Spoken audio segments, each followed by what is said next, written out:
मेरा नाम राखी है। मैं एक छोटे से गांव की भोली भाली लड़की हूँ।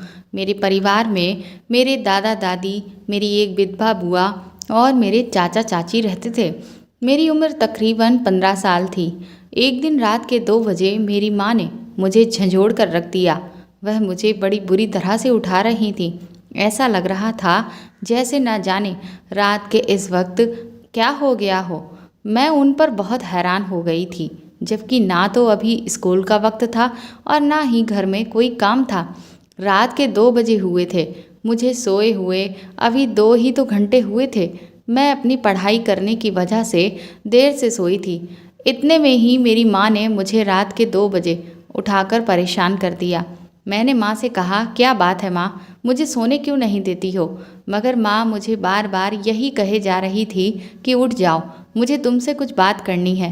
मैं गुस्से से उठी और कहने लगी, जी बताइए, क्या बात करनी है आपको रात के इस वक्त मुझसे? उन्होंने कहा, सुनो राखी, तुम्हें मेरे साथ चलना पड़ेगा। माँ घबराते हुए मुझसे कहने लगी। मैंने कहा, कहाँ चलना पड़ेगा? वह भी रात के इस वक्त? मुझे बहुत नींद आ रही थी। मैं अपनी आंखें बराबर मले चली जा रही थी। माँ कहने लगी, चुप करो, धीमी आवाज़ में बात करो, ज़्यादा तेज बोलने की ज़रूरत नहीं है। तुम्हें अभी इसी वक्त मेरे साथ चलना होगा, वरना तुम सारी उम्र मेरी शक्ल देखने को तरसती रहोगी। मैं माँ की ये सारी बातें सुनकर होश में आ गई। अब तो मेरी नींद भी उड़ चुकी थी। मैंने माँ से कहा, माँ आप ये कैसी बातें कर रही हैं? आखिर क्या हुआ है? माँ ने मुझसे कहा, ज़्यादा बातें मत करो और तुम मेरी माँ बनने की कोशिश भी मत करो। मैं तुम्हारी माँ हूँ, तुम मेरी माँ नहीं हो जो मुझसे इतने सवाल जवाब किए जा रही हो। अगर चलना चाहती हो तो जल्दी से उठ खड़ी हो जाओ, अपना सामान पैक करो और मेरे साथ चलो, वरना दोबारा तुम मुझे देखने को भी तरस जाओगी।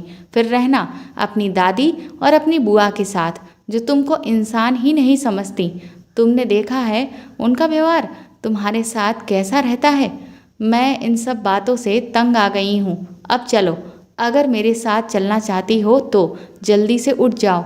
माँ की बात सुनकर मैं काफ़ी सहम गई थी। मैंने माँ से कहा कि माँ, मुझे कहीं नहीं जाना और अगर आपको जाना है तो आप जा सकती हैं। माँ ने मुझसे कहा, ठीक है, तुम यहीं रहो, इस घर में ही मरती रहो। इसी दिन के लिए मैंने तुम्हें पैदा किया था। आखिर यही सब सुनने के लिए तुम अपनी माँ की बात नहीं मान सकती, तो तुम यहीं रहो। माँ ये कहकर बहुत गुस्से में अपना बैग पैक करने लगी। मैं हैरान होकर उन्हें देख रही थी। मैंने माँ से कहा, मैं अभी बाहर जाकर सबको बताती हूँ कि माँ इस घर से भाग रही हैं। मैंने माँ को धमकी देने लगी।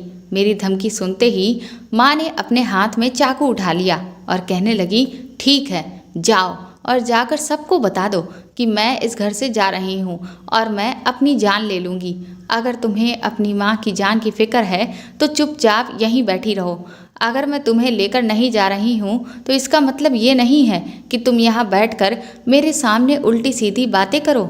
माँ की ये सारी बातें सुनकर मेरे दिमाग में एक अजीब सा ख्याल आया और मैंने अचानक ही उनसे कह दिया कि मुझे भी आपके साथ चलना है। मेरे दिल में अपनी माँ के लिए मोहब्बत जाग उठी थी। माँ मेरी तरफ देखकर मुस्कुराने लगी और कहने लगी कि बेटी, मैं तुझे कभी भी दुनिया वालों के सामने बेइज्जत नहीं होने देना चाहती हूँ। मुझे तेरी फिक्र है, इसीलिए मैं तुझे अपने साथ यहाँ से लेकर जा रही हूँ। मैं तेरे लिए सारी दुनिया से लड़ सकती हूँ, लेकिन अब यहाँ पर रहना मेरे लिए आसान नहीं है। हमें यहाँ से जाना ही होगा। माँ बहुत अजीब तरह की बातें करने लगी थी। माँ कभी भी कोई भी फैसला कर लिया करती थी, लेकिन आज वह मुझे बहुत अजीब सी लग रही थी। आखिर हम लोग इस घर से जा रहे थे और हमेशा हमेशा के लिए जा रहे थे, और हमें पता था कि हमारे जाने के बाद इस घर के दरवाजे हमारे लिए हमेशा के लिए बंद होने वाले हैं। जाहिर सी बात है, रात के इस समय एक माँ बेटी को, वह भी जवान बेटी को लेकर घर से चली जाएगी तो क्या दोबारा उसके ससुराल वाले उसे घर में कदम रखने देंगे? आप लोग तो इस बारे में जानते ही हैं कि हमारे समाज में औरतों पर कितनी पाबंदियां लगाई जाती हैं, और मेरी माँ इन सब पाबंदियों को ख़त्म करके मुझे अपने साथ लेकर मुझे न जाने कौन सी जगह लेकर जा रही थी। लेकिन मुझे बस अपनी माँ की ही फिक्र हो रही थी। मैं जानती थी कि मेरी माँ मुझसे बहुत प्यार करती है। किसी तरीके से भी मैं अपनी वजह से अपनी माँ को दुख नहीं पहुँचाना चाहती थी। इसीलिए मैं तैयार होकर अपनी माँ के साथ खड़ी हो गई। मेरी माँ ने एक सफ़ेद चादर ली और उससे खुद को अच्छी तरह से ढक लिया और एक चादर माँ ने मुझे दी और कहने लगी कि तुम भी अपने आप को ढक लो। उसके बाद हम धीरे धीरे दोनों अपना सामान उठाकर घर से बाहर चलने लगे। माँ ने मुझसे कहा था कि किसी तरह का शोर मत करना, किसी को हमारे बारे में पता नहीं चलना चाहिए, और पीछे के दरवाजे से घर के बाहर चले गए। मैं माँ से कहने लगी, माँ आप में इतनी हिम्मत कैसे आ गई कि आप रात के इस वक्त यहाँ से अकेले निकल रही हो? जब हम घर का दरवाज़ा खोल कर जा रहे हैं तो ज़रूर किसी न किसी को सुबह होते ही हमारे बारे में ज़रूर पता चल जाएगा। माँ आपको तो किसी भी बात की कोई परवाह ही नहीं है कि वह लोग हमारे बारे में क्या सोचेंगे। माँ मुझसे कहने लगी, जब हम लोग ट्रेन में बैठ जाएंगे तब मैं तुम्हें सारी बात बता दूंगी। हम लोग जैसे तैसे छुप छुपा कर रेलवे स्टेशन की तरफ गए और वहाँ जाकर ट्रेन में बैठकर मैंने माँ से वही सवाल दोहराया। माँ कहने लगी, क्या तुम्हें पता है जिस दुनिया में तुम जा रही हो वहाँ पर हम दोनों महफूज रहेंगे? मैं माँ से कहा, आप तो ऐसे कह रही हो कि जैसे मैं कोई पेड़ से गिरा हुआ फूल हूँ। माँ गुस्से में कहने लगी, चुपचाप बैठी रहो, तुम्हें तो कोई बात समझ ही नहीं आती। मैंने माँ से कहा, माँ अब तो मुझे बता दो कि हम लोग कहाँ जा रहे हैं। माँ मुझसे कहने लगी, तुम्हें नहीं पता है राखी, तुम्हारी बुआ ने क्या करके रखा था। वह मेरी जान लेना चाहती है, इसलिए कि तुम्हारे पिता यहाँ नहीं बल्कि दूसरे देश में काम करते हैं। तुम्हारे पिता ने वहाँ पर दूसरी शादी कर ली है। ये लोग मुझे मारकर उस दूसरी औरत को यहाँ पर रखना चाहते हैं। माँ मुझे आंखों में आंसू भरकर कहने लगी, राखी अगर मैं आज यहाँ से ना निकलती तो सुबह तुम्हें मेरा मरा हुआ मुंह देखना पड़ता। तुम जानती हो इन लोगों ने मुझे मारने का पूरा इंतजाम भी कर लिया था। माँ की बातें सुनकर मैं तो बहुत बुरी तरह से डर गई थी। मैं सोच भी नहीं सकती थी कि मेरे ही घर वाले, मेरी बुआ और मेरे दादा दादी मेरी माँ की जान के दुश्मन बन जाएंगे, सिर्फ इसलिए कि मेरे पिता ने वहाँ दूसरे देश में जाकर एक अमीर औरत से शादी कर ली थी। वह लोग यही चाहते थे कि अगर वह औरत हमारे घर में आ जाती तो उसके मायके वाले यहाँ पर भी मेरे पिता और उनके घर वालों को काफ़ी सारे पैसे देते। मुझे ये सोच सोच कर शर्म आ रही थी कि आखिर दुनिया में कैसे कैसे लोग हैं।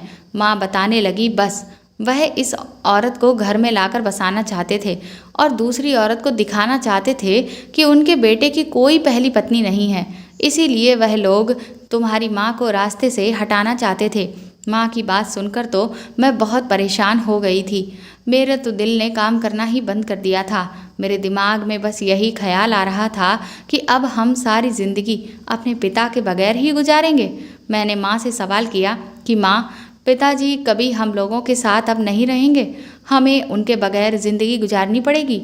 माँ ने कहा, हाँ बेटी, हमें तुम्हारे पिता के बिना ही ज़िंदगी गुजारनी पड़ेगी। अब तुम ये समझ लो कि तुम्हारे पिता इस दुनिया में नहीं रहे हैं। वह कभी भी हमें उस दूसरी औरत के सामने कबूल नहीं करेंगे, इसीलिए मैं तुम्हें उस घर से लेकर यहाँ आ गई हूँ। जब उन्हें पता चलेगा कि मैं तुम्हें अपने साथ लेकर उस घर से भाग गई हूँ, ये सुनने के बाद तो वह बिल्कुल भी हमें नहीं अपनाएंगे। वही अंदाज़ा लगाएंगे कि ना जाने मैं तुम्हें खराब करने या बेचने के लिए कहाँ लेकर चली गई हूँ। हालांकि बेटी, तुम जानती हो कि मैं तुमसे कितना प्यार करती हूँ। माँ ने मुझे अपने गले से लगाते हुए कहा। मैं और माँ दोनों एक दूसरे से लिपट कर रोने लगे। मैंने सोचा नहीं था कि मुझे इस तरह से अपना घर छोड़ना पड़ेगा। पिताजी ने हम दोनों को छोड़ दिया था, वह भी बीच रास्ते में, वह भी उस दूसरी अमीर औरत से शादी करने के लिए। हम माँ बेटी के लिए इससे ज़्यादा दुख की बात क्या हो सकती थी। ट्रेन में हमारे सामने ही एक जवान लड़का बैठा हुआ था। मैंने देखा कि वह लड़का बहुत गौर से हमारी बातें सुन रहा था। इस तरह से देख रहा था कि जैसे वह हमें पहले से ही जानता हो। सफ़र बहुत लंबा था, शायद वह भी हमारी बातें सुनकर अपना दिल बहला रहा था या फिर ऐसे ही हमें देख रहा था। लगभग 8 घंटे का सफ़र तय करने के बाद हम लोग अपनी मंजिल पहुंच चुके थे। फिर हमने स्टेशन से एक ऑटो पकड़ी। उसमें माँ और मैं बैठकर ना जाने कौन सी जगह चले गए थे। माँ ने रिक्शे वाले को एक पता बताया और कहने लगी कि हमें इसी पते पर छोड़ना। सुबह के 11 बज चुके थे। हम एक घर के पास आ गए थे। ये घर काफ़ी पुराना लग रहा था, लेकिन बहुत बड़ा भी था, जबकि आसपास काफ़ी और भी घर बने हुए थे। मगर उस घर की बात ही कुछ और थी। वह घर बहुत बड़ा था। मैंने माँ से पागलों की तरह कहा, माँ कि क्या ये हमारा घर है? माँ मुझसे कहने लगी, पागल हो गई हो क्या?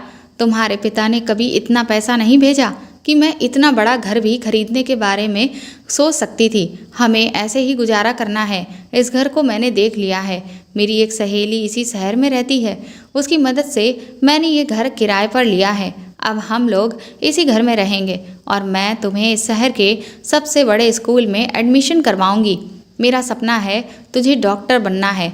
तुझे मेरे सपने को ज़रूर पूरा करना है। माँ की बात सुनकर मैं बहुत खुश हुई थी। मैंने माँ से कहा कि माँ, मैं आपका सपना ज़रूर पूरा करूँगी। माँ ने मुझे खूब प्यार किया और हम उस घर में दाखिल हुए। मैं सोच रही थी कि कम से कम उस घर से तो यही माहौल अच्छा था। उस घर में तो पढ़ाई को ज़्यादा अहमियत ही नहीं दी जाती थी। मैं उस घर के कोने में जाकर देखने लगी और पूरा घर देखकर मैं बहुत खुश हुई। घर वाकई बहुत बड़ा और खूबसूरत था। आसपास का माहौल भी काफ़ी अच्छा था। गलियां बहुत चौड़ी चौड़ी थीं और मैंने पहली बार उस घर के अलावा शहर का माहौल देखा था। मुझे तो ये सब कुछ बहुत ही नया और अनोखा लग रहा था। हम लोग यहाँ रहने लगे। हमें यहाँ आए हुए 3 दिन गुजर चुके थे। हमारे घर के दरवाजे पर एक दिन दस्तक हुई। मैंने दरवाज़ा खोला तो देखा कि एक मूंछों वाला आदमी दरवाजे पर खड़ा हुआ है। मैंने माँ को अंदर जाकर बताया कि बाहर कोई आया हुआ है। उन्होंने मुझसे कहा कि तुमसे किसने कहा था कि तुम जाकर दरवाज़ा खोलो? तुम यहाँ आकर फ़ौरन मुझे बताना चाहिए था। मैं माँ को देखकर हैरान हो गई। उन्होंने मुझसे कहा, अब जाओ, जल्दी जाओ और कहीं जाकर छुप जाओ। किसी के भी सामने आने की कोई ज़रूरत नहीं है। मैं अपने कमरे में चली गई। माँ ने बताया कि वह मकान मालिक था और एडवांस लेने आया था। माँ ने जाकर उसे पैसे दे दिए और दरवाज़ा बंद करके अंदर आ गई।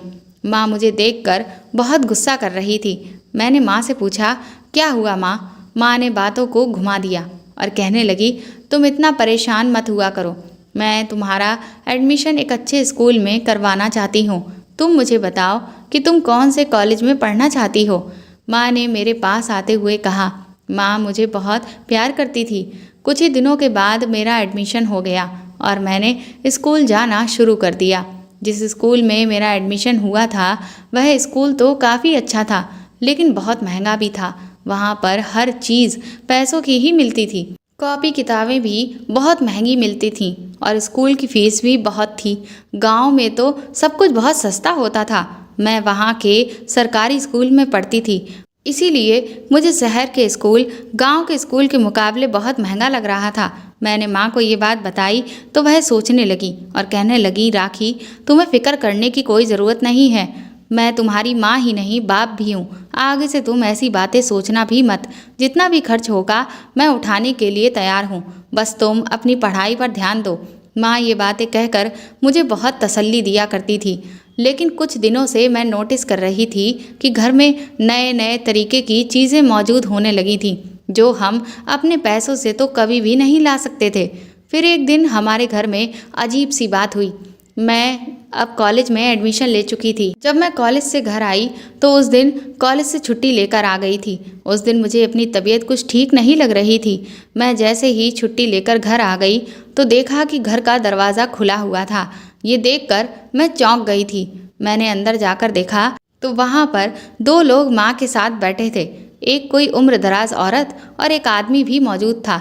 उन्हें देखकर तो ऐसा लगता था कि वह माँ के जानने वाले तो नहीं हैं, बल्कि ये लोग तो कोई और ही लग रहे थे। माँ ने मुझे पहले से ही समझा रखा था कि घर में कोई भी आए तुम्हें उनके सामने नहीं आना है। तो इसीलिए मैं घर के बाहर ही उन लोगों के जाने का इंतज़ार करने लगी, जबकि वह लोग घर में आंगन में बैठे हुए थे। मैं काफ़ी देर तक इसी तरह से बाहर खड़ी रही। खड़े खड़े मेरी टांगों में दर्द शुरू हो गया था, लेकिन माँ ने तो मुझे बहुत सख्ती से मना किया हुआ था कभी भी मैं किसी के सामने ना आऊं। अगर मैं इस तरह की कोई भी गलती करती तो हमारा रहना यहाँ पर मुश्किल हो सकता है। तो उन लोगों के जाने के बाद मैं घर के अंदर गई। मैंने माँ को सारी बातें बता दी। माँ ने मुझे अपने गले से लगाते हुए कहा, अरे बेटी, तुम हर बात को अपने सर पर सवार मत किया करो। डरो मत, ये लोग मकान के लिए ही बात करने आए थे। मैंने कहा, क्या बात करने आए थे ये लोग? माँ ने बताया कि ये लोग हमारे साथ रहना चाहते हैं। उनके पास कोई घर नहीं है। ये लोग चाहते हैं कि हमारे घर में आधा किराया दें और हमारे साथ रहें। पूरा मकान ये लोग खरीद नहीं सकते और ना ही किराए पर ले सकते हैं। माँ की बात सुनकर मैं उनसे इनकार करने लगी। मैंने माँ से कहा कि माँ, हम ऐसे नहीं रह सकते। आप तो जानती हैं ना कि मुझे किसी के साथ रहने की आदत नहीं है। भले ही हम लोग कम खा लेंगे, लेकिन हम किसी के साथ यहाँ नहीं रहेंगे। माँ ने मुझसे कहा, बात तो तुम्हारी ठीक है बेटी, लेकिन मैंने माँ को वहीं रोक दिया। मैंने कहा, माँ, लेकिन कुछ नहीं है। मैं किसी के साथ नहीं रहूँगी। मैं अपनी माँ को ये बात करके वहाँ से चली गई। लेकिन मेरी माँ ये बात सुनकर बहुत ही ज़्यादा परेशान हो गई थी और फिर खामोश भी हो गई। 2-3 दिन तक माँ बहुत परेशान रही। वो मुझसे कहने लगी कि राखी, तुम कभी मुझसे नफ़रत तो नहीं करोगी? मैं उनकी इस बात से हैरान हो गई और उनकी तरफ देखने लगी। मैंने उनसे कहा कि आपको क्या हो गया है? आप कैसी बातें कर रही हो? भला मैं आपसे क्यों नफ़रत करने लगी? आप मेरी माँ हो और आपने मुझे इस दुनिया की कड़ी धूप से बचाया है। मैं आपसे नफ़रत करना तो दूर, आपके बारे में कुछ गलत सोच भी नहीं सकती, चाहे आप जैसी भी हो, लेकिन आप मेरी माँ हैं। मेरी माँ मुझसे रोते हुए देखने लगी और मुझसे कहने लगी कि ठीक है राखी, मुझे पता है तुम कभी भी नहीं बदलोगी, और अगर तुम बदल गई तो मैं उसी दिन इस घर को छोड़कर चली जाऊंगी। मैंने माँ से हंसते हुए कहा, क्या हुआ माँ, आप मुझे धमकी दे रही हो? मेरी इस बात पर माँ चुप हो गई थी, मगर मुझे उनकी आंखों में परेशानी नज़र आ रही थी जो वह मुझे बता नहीं रही थी। फिर 1 हफ्ता गुजर गया। मुझे एक और खबर सुनाई। उन्होंने मुझसे कहा कि राखी, मैं घर के बीच में पर्दा लगाना चाहती हूँ, लेकिन हमें उन लोगों को इस घर में जगह देना बहुत ज़रूरी है। मैंने माँ से कहा, क्यों माँ, आखिर ऐसी भी क्या मजबूरी है? हमारे पास पैसों की इतनी भी कमी नहीं कि आप इस मकान को आधा आधा करो। आप उस मकान मालिक को समझा क्यों नहीं देती? माँ ने मुझसे कहा, बेटी, तुम्हारी बात बिल्कुल ठीक है। हमारे पास सब कुछ है, लेकिन फिर भी हमें उन लोगों को इस घर में जगह देनी ही पड़ेगी। मकान मालिक मेरी कोई बात सुनने को तैयार नहीं है। अब मैं माँ से क्या जिद कर सकती थी? आखिर वह भी उस मकान मालिक के हाथों मजबूर थी। कुछ दिनों से मैं एक बात नोटिस कर रही थी कि हमारे घर में काफ़ी अच्छी तरह के पकवान बन रहे थे। दूध, सब्जी, चावल, फल, हमारे घर में हर तरह की चीज़ें मौजूद थीं। अब हमारे घर में किसी तरह की कोई भी कमी नहीं थी। माँ हमेशा एक ही बात किया करती थी कि ईश्वर का दिया हमारे पास सब कुछ है। काफ़ी दिनों से मैं ये सब कुछ होता हुआ देख रही थी। हमें यहाँ आए हुए 3 साल गुजर चुके थे। जब हम लोग यहाँ आए थे तो हमारे पास कुछ भी नहीं था, लेकिन धीरे धीरे अब हमारे घर के हालात सुधर चुके थे। माँ ने 25,000 का फ्रिज भी ले लिया था और घर में टीवी भी ले लिया था। कपड़े धोने की वॉशिंग मशीन भी मौजूद थी। घर में नए सोफ़े भी डलवा दिए थे। मेरी फ़ीस भी माँ हर महीने आराम से जमा कर देती थी, जबकि एक कमरे को मेहमानों के लिए भी सजा दिया गया था। माँ न जाने भगवान के आगे बैठकर अपनी कौन सी गलती की माफ़ी मांगती रहती थी और मुझे भी यही कहती थी कि तुम भी मुझे माफ़ कर देना। जब मैं उनसे कहती कि आप कौन सी गलती की बात करती हैं, तब वह कहती कि वही गलती जो मैंने उस गांव को छोड़ने की बात की थी। मैंने बिन बताए उस गांव से चली आई थी, इसीलिए मुझे ऐसा लगता था कि माँ मुझसे ज़रूर झूठ बोलती है। माँ मुझसे यही कहा करती थी कि राखी, तुम कभी भी लोगों की बातों में मत आ जाना। न जाने माँ कैसी कैसी बातें किया करती थी। मुझे तो कुछ समझ में ही नहीं आता था, बल्कि घर का माहौल भी कुछ अजीब सा होने लगा था।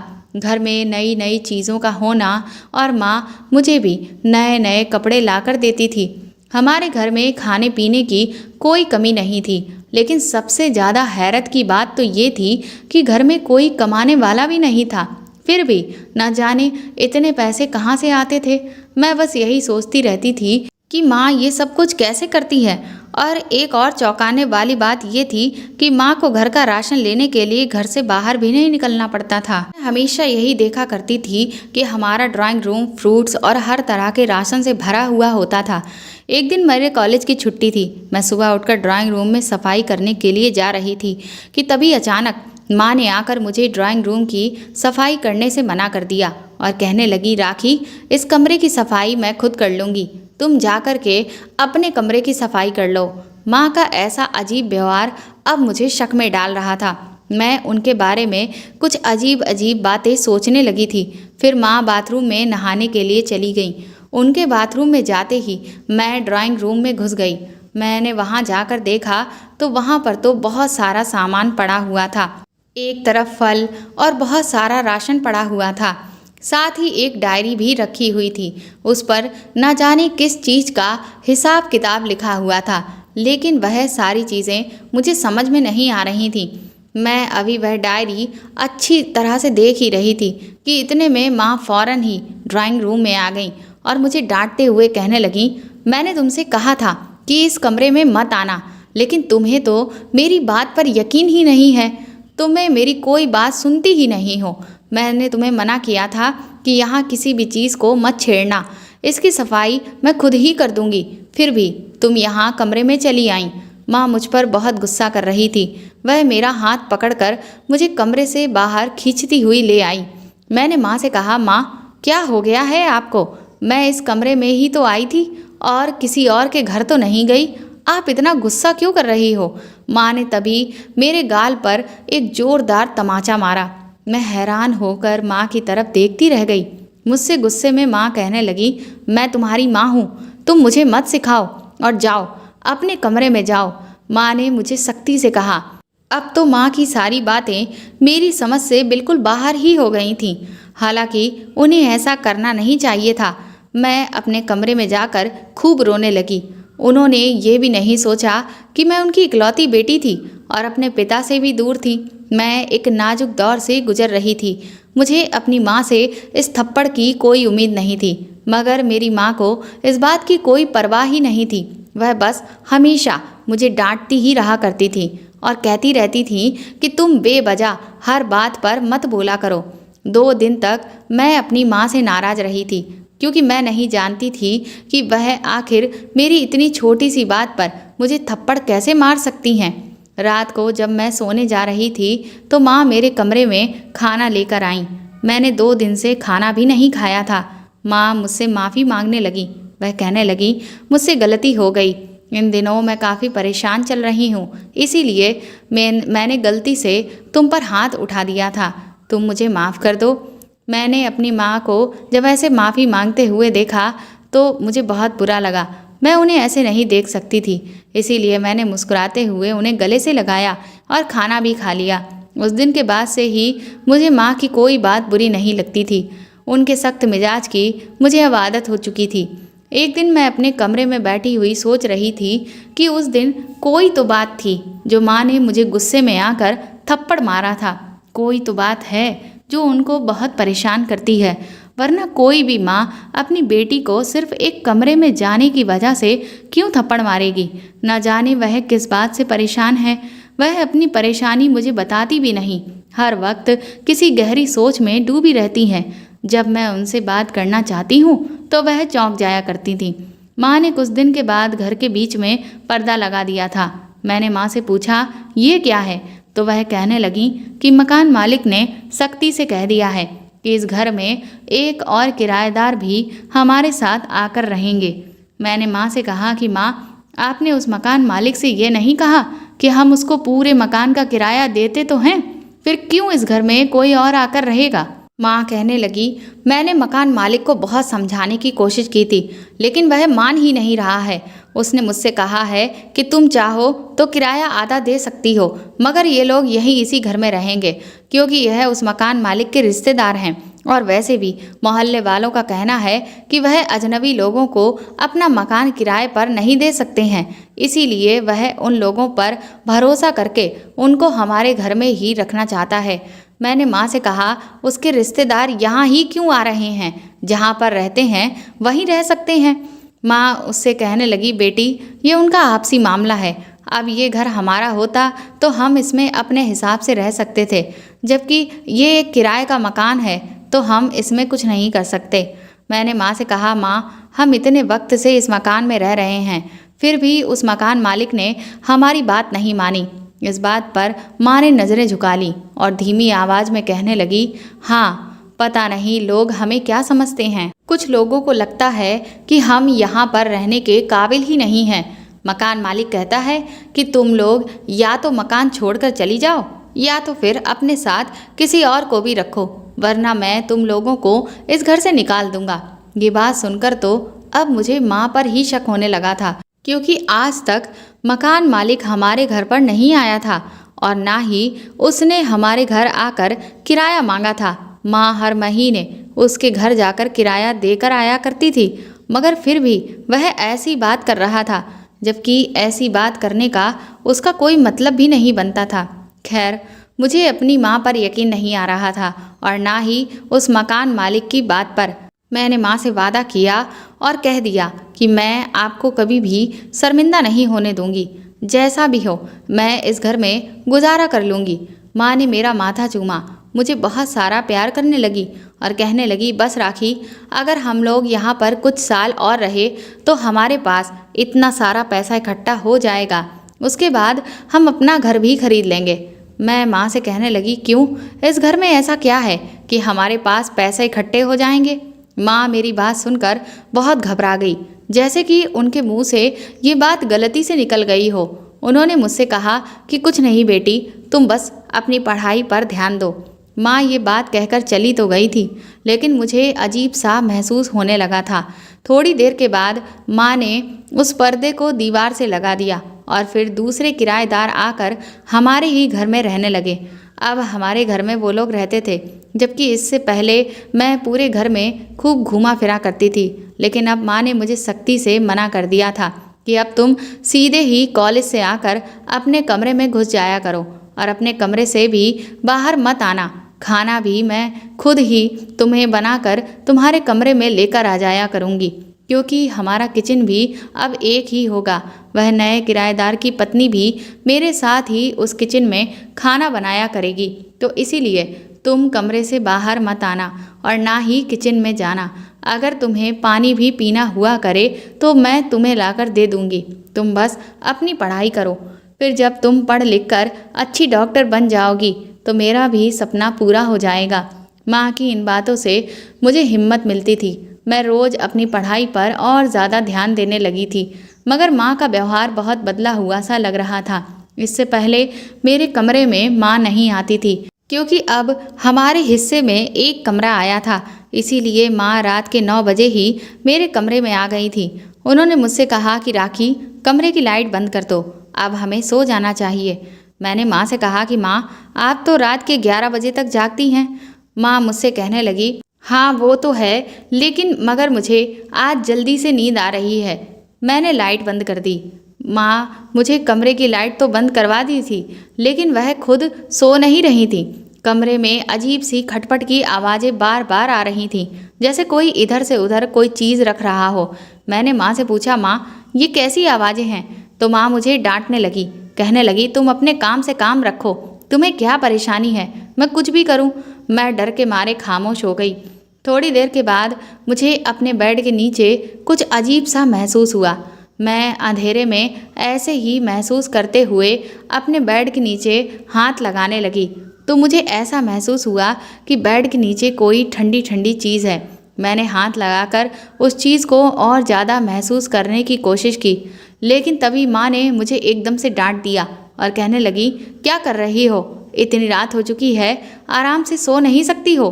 मुझे समझ नहीं आया कि माँ को आखिर कैसे पता चला कि मैं अपना हाथ नीचे रख रही थी।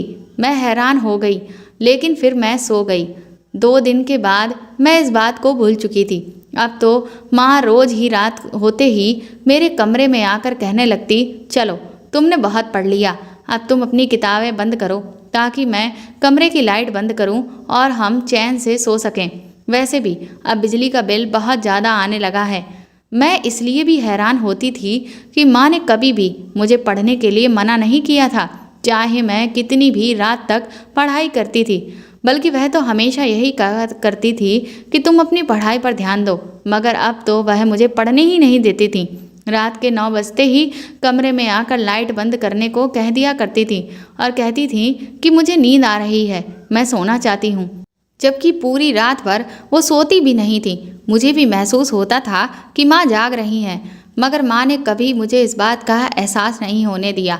एक दिन मैंने सोचा कि आज मैं अपने कमरे में मौजूद सारी चीज़ों को चेक करूँगी, चाहे आज माँ को अच्छा लगे या बुरा लगे। उनके बाथरूम में जाते ही मैंने कमरे की लाइट जला दी और गौर से पूरे कमरे की तलाशी लेने लगी, लेकिन कमरे में ऐसा कुछ भी नहीं था जिस पर मुझे शक होता। लेकिन फिर मुझे याद आया कि मेरे बेड के नीचे कोई ठंडी ठंडी सी चीज़ होती है। फिर मैंने अपने बेड के नीचे चेक किया। मैंने देखा कि बेड के नीचे एक बड़ा सा बैग रखा हुआ था। मैं उस बैग को खोलने ही वाली थी कि इतनी ही देर में माँ बाथरूम से वापस आ गई। मैंने जल्दी से कमरे की लाइट बंद की और बेड पर जाकर लेट गई। लेकिन अब मेरे दिमाग में बार बार उस बैग को खोलने का ख्याल आ रहा था। सुबह होते ही जब माँ कमरे से बाहर गई तो मैंने उस बैग को खोलना शुरू कर दिया। मैंने बैग को खोला तो उसमें छोटे छोटे से पैकेट रखे हुए थे। मैंने एक पैकेट को खोला, उसमें देखा कि उसके अंदर कोई सफ़ेद सफ़ेद सा पाउडर था, जिसको देखकर मैं समझ नहीं सकी कि ये क्या चीज़ है। मगर मैं मेडिकल की स्टूडेंट थी, इसलिए मैंने सोचा कि मैं इसके बारे में पता ज़रूर लगाऊंगी कि आखिर इसमें क्या है, ये क्या चीज़ है। बैग में से एक पैकेट मैंने निकाल लिया और उस पैकेट को कॉलेज लेकर चली गई। उस पैकेट में क्या था मैं नहीं जानती थी। मैंने जाकर वह पैकेट अपनी टीचर को दिखा दिया। मेरे हाथ में वह पैकेट देखते ही वह चौंक गईं और कहने लगी कि ये तुम्हें कहाँ से मिला। मैं उनका अंदाज़ा समझ गई थी कि मेरे हाथ में जो चीज़ है वह कोई मामूली चीज़ नहीं है। मैंने टीचर से कहा कि टीचर, ये मुझे बाहर से मिला है। टीचर ने मेरे हाथ से वह पैकेट ले लिया और कहने लगी, आइंदा से रास्ते में ऐसी वैसी पड़ी हुई कोई भी चीज़ ऐसे मत उठाना राखी। तुम जैसी जवान लड़कियों के लिए ये चीज़ बिल्कुल भी ठीक नहीं है। मैंने उनसे कहा, टीचर लेकिन ये चीज़ है क्या? उन्होंने मुझसे कहा कि ये ड्रग्स है। जिसने भी ये रास्ते में रखा होगा ज़रूर वह इस चीज़ का नशा करता होगा, वरना कोई आम आदमी नशा नहीं करता। मैं अपनी टीचर की ये बात सुनकर हैरान रह गई और घर जाते ही माँ के सामने जाकर खड़ी हो गई। मैंने माँ की तरफ देखते हुए कहा कि माँ, मेरे बेड के नीचे उस बैग में क्या रखा है? माँ कहने लगी, नहीं तो, उसमें तो कुछ भी नहीं है। मैंने माँ से कहा, अब आपका झूठ और दिन नहीं टिक सकता।